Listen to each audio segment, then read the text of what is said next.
The live TV, सच सबसे आगे। नमस्कार, आप देख रहे हैं द लाइव टीवी और मैं हूं आपके साथ मुनमुन रहमान। हरियाणा की गठबंधन सरकार में सब कुछ ठीक नहीं चल रहा है। हरियाणा में बीजेपी और बीजेपी की सहयोगी गठबंधन पार्टी जेजेपी दोनों के बीच लगातार तकरार की खबरें जो हैं वो सामने आ रही हैं और तकरार भी लगातार बढ़ती जा रही है।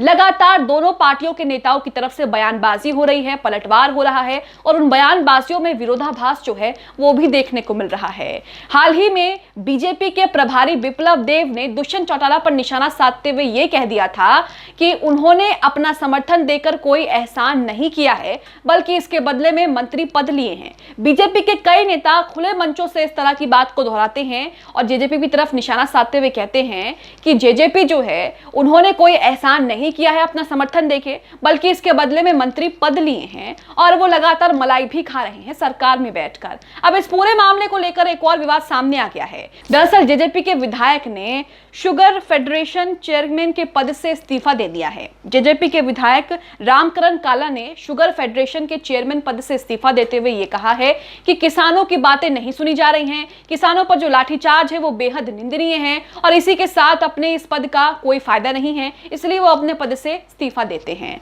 अब इसे लेकर यह भी कहा जा रहा है कि कहीं ना कहीं किसान और एमएसपी जो है वो सिर्फ बहाना है अपने पद से इस्तीफा देने का, क्योंकि दोनों पार्टी के बीच कलह जो है वो खुलकर सामने आ रही है। दोनों पार्टियों के बीच विवाद लगातार बढ़ता जा रहा है। बयानबाजियों में भी आप सुन रहे हैं और अब इस्तीफे का दौर भी शुरू हो गया है। यहां पर यह भी कहा जा रहा है कि हरियाणा में विधानसभा चुनाव होने हैं जल्द ही, 2024 में विधानसभा चुनाव भी होने हैं हरियाणा में, और ऐसे में जेजेपी खुद को अलग कर रही है बीजेपी से, या खुद को अलग करना चाहती है या कर सकती है, क्योंकि बीजेपी पहलवानों के मुद्दे पर और अब हरियाणा में किसानों के मुद्दे पर लगातार घिरती आ रही है। सर्वे में तो यह बात सामने आ ही रही है कि पहलवानों के प्रदर्शन से बीजेपी को चुनाव में नुकसान भुगतना पड़ सकता है और कई लोगों का यह मानना है कि इससे बीजेपी को अच्छा खासा खामियाजा भुगतना पड़ेगा।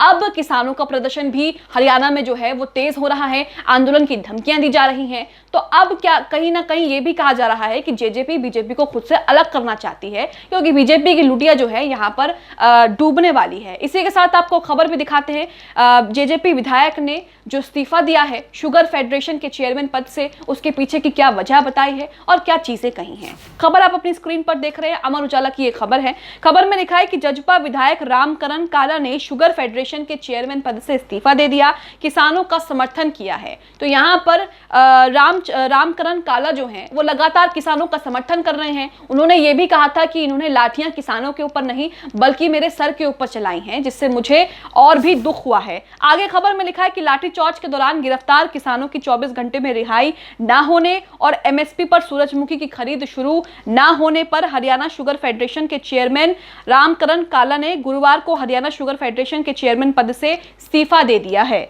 अपने लेटर हेड पर लिखित इस्तीफा उन्होंने चंडीगढ़ में उप मुख्यमंत्री दुष्यंत चौटाला को सौंप दिया है और कहा कि ये चेयरमैन भी उन्हें डिप्टी सीएम के माध्यम से मिली थी। उनका ये इस्तीफा स्वीकार होगा या नहीं ये बाद में ही पता चल पाएगा। विधायक काला ने कहा कि ऐसी चेयरमैनी का क्या फायदा जब कोई सुनवाई ही ना हो और बात ही ना मानी जाए। आपको बता दें कि किसानों पर लाठीचार्ज के बाद विधायक रामचरण काला 7 मई को चंडीगढ़ में उप मुख्यमंत्री से मिले भी थे।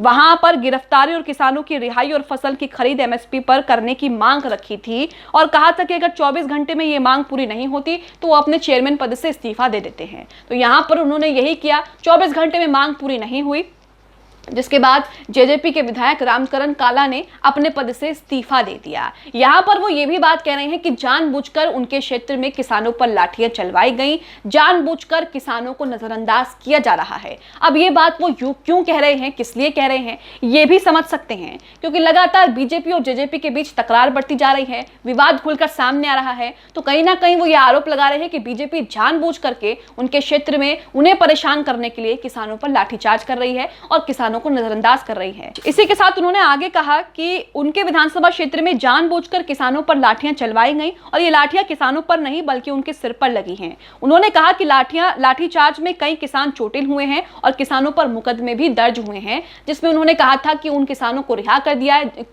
कर दिया जाए, मुकदमे वापस ले लिए जाएं और कानूनी एमएसपी पर कानूनी गारंटी जो दी गई है उस पर खरीद जो है वो शुरू कर दी जाए। लेकिन उनकी मांगे पूरी नहीं हुई और उन्होंने इस्तीफा दे दिया। तो यहां पर आप देख रहे हैं कि हरियाणा सरकार में सब कुछ ठीक नहीं है। गठबंधन करके सरकार तो बीजेपी ने बना ली जेजेपी के साथ, लेकिन अब बीजेपी जो है जेजेपी और अपने बीच संबंध जो है उन्हें मेंटेन नहीं कर पा रही है। कहा तो यह भी जा रहा है, अंदाजा तो यह भी लगाया जा रहा है कि विधानसभा चुनाव से पहले ही बीजेपी की सरकार जो है हरियाणा में वो गिर सकती है, क्योंकि पहलवानों का प्रदर्शन इस पर अच्छा खासा असर डाल रहा है। अब हरियाणा में किसानों का प्रदर्शन भी तेज हो रहा है, आंदोलन तेज करने की धमकी दी जा रही है। यह कहा जा रहा है कि हम इससे बड़ा आंदोलन जो है वो करेंगे अगर हमारी मांगे नहीं मानी गई, नेताओं को रिहा नहीं किया गया, कानूनी गारंटी पर एमएसपी पर खरीद शुरू नहीं की गई तो हम बड़ा आंदोलन करेंगे। किसानों की तरफ से चेतावनी दी जा रही है। तो ऐसे में कहीं ना कहीं बीजेपी को हरियाणा में बड़ा झटका लग सकता है। 2024 में लोकसभा चुनाव है और 2024 में भी हरियाणा में विधानसभा चुनाव होने हैं।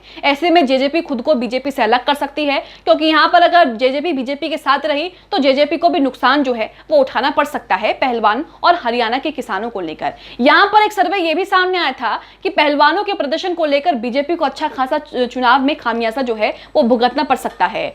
47% लोगों ने यह कहा था, 47% लोगों का यह मानना था कि बीजेपी को पहलवानों के प्रदर्शन से नुकसान होगा। तो यहां पर आप देख सकते हैं कि गठबंधन की सरकार जो हरियाणा में चल रही है उसमें सब कुछ ठीक नहीं है। इसी के साथ हरियाणा में गठबंधन की जो सरकार चल रही है उसके बीच टूट-फूट की खबरें या उसके बीच कलह की खबरें जो हैं वो पिछले दिनों भी सामने आई थी, जब बीजेपी के प्रभारी बिप्लब देव ने दुष्यंत चौटाला पर जमकर निशाना साधा था। आप अपनी स्क्रीन पर दैनिक भास्कर की खबर देख रहे हैं, जिसमें हेडलाइन में लिखा है कि बीजेपी का दुष्यंत चौटाला को दो टूक जवाब। हरियाणा प्रभारी बोले जेजेपी ने सरकार को समर्थन देकर एहसान नहीं किया, बदले में मंत्री पद लिए हैं। इसी के साथ आपको बता दें कि ये दोनों के बीच विवाद और दोनों के बीच तकरार की खबरें कब से आ रही हैं। दरअसल ये विवाद जो है वो तब शुरू हुआ था जब बिप्लब देव जो कि हरियाणा बीजेपी के प्रभारी हैं, उन्होंने एक कार्यक्रम में यह कह दिया कि पूर्व केंद्रीय मंत्री वीरेंद्र सिंह की पत्नी प्रेमलता को उचाना कला का अगला विधायक बता दिया उन्होंने कि वही उचाना कला का अगला विधायक बनेंगी।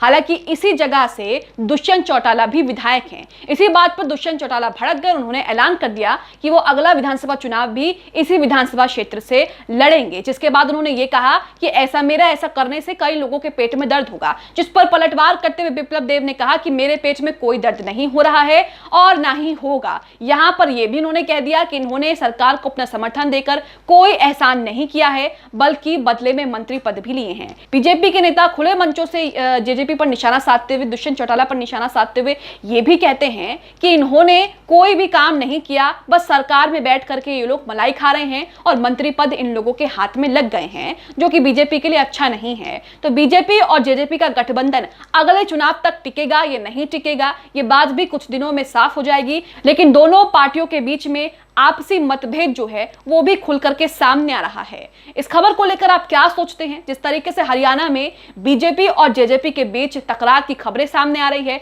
दोनों पार्टियों के बीच मतभेद भी सामने आ रहा है, उसे लेकर क्या सोचते हैं हमें कमेंट बॉक्स में कमेंट करके जरूर बताएं। द लाइव टीवी, सच सबसे आगे।